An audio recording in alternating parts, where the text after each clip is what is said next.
Bonjour les internautes, je fais cette petite vidéo aujourd'hui, mercredi 4 octobre, jour des commissions à l'Assemblée nationale, parce que pour ma part, j'ai pas pu m'y rendre. Je suis au dernier jour de ma quarantaine liée au Covid, que j'ai trouvé le moyen d'attraper la semaine dernière. Voilà, mais je tenais à faire cette vidéo parce que ce matin, il se passait quelque chose d'important pour les commissions développement durable et aménagement du territoire et la commission économique de l'Assemblée nationale. Mes collègues Julie Lernaes et Marjolaine Meignet-Millefer, l'une députée Europe Écologie et l'autre députée Renaissance, présentaient un rapport qui était précis, exhaustif sur les dispositifs en matière de rénovation énergétique des bâtiments. Et j'aurais voulu y être, parce qu'avec mon collègue Jean-François Coulombe de Savoie, nous avons fait un long travail d'audition au printemps et cet été qui a donné lieu au dépôt d'une proposition de loi pour en finir avec les bâtiments passoires énergétiques et financer à 100% la rénovation de ces bâtiments, qu'ils soient des commerces, qu'ils soient des bureaux ou qu'ils soient des logements privés.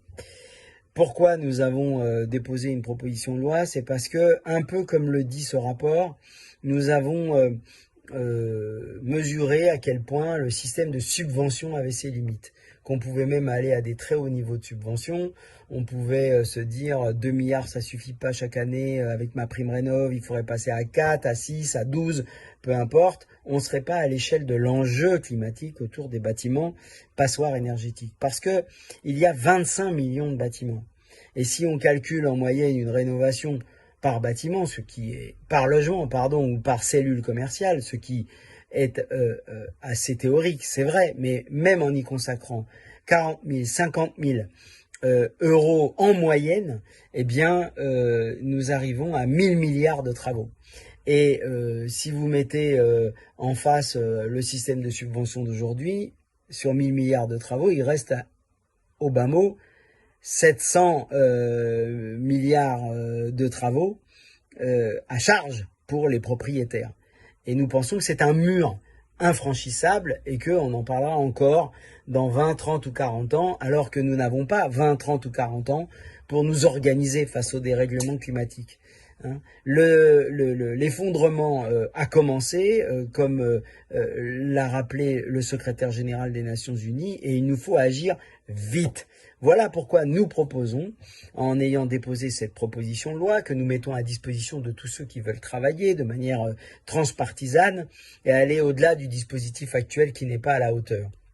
Regardez, en 2022, 65 000 logements ont rénové. On parle de 25 millions de bâtiments commerciaux, d'habitats et de bureaux. Donc il faut être à l'échelle de ce à quoi nous nous confrontons.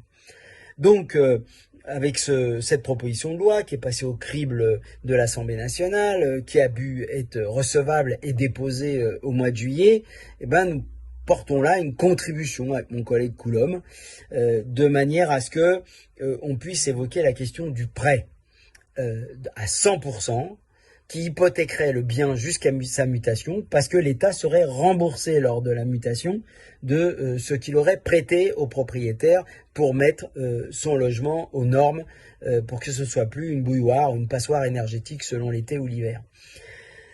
Donc voilà, je voulais pouvoir vous dire qu'on avait ça dans les tuyaux. Je vais vous remettre le lien vers la PPL, le lien vers le rapport et la présentation du rapport ce matin en commission.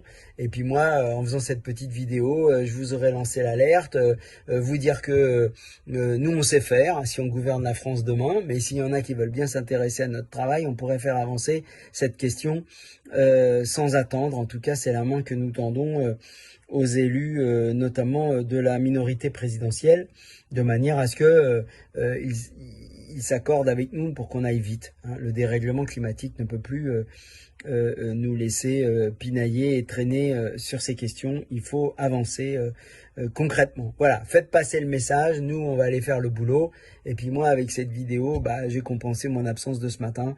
Excusez-moi encore, je déteste être absent, mais là le Covid avait eu le dernier mot. À bientôt.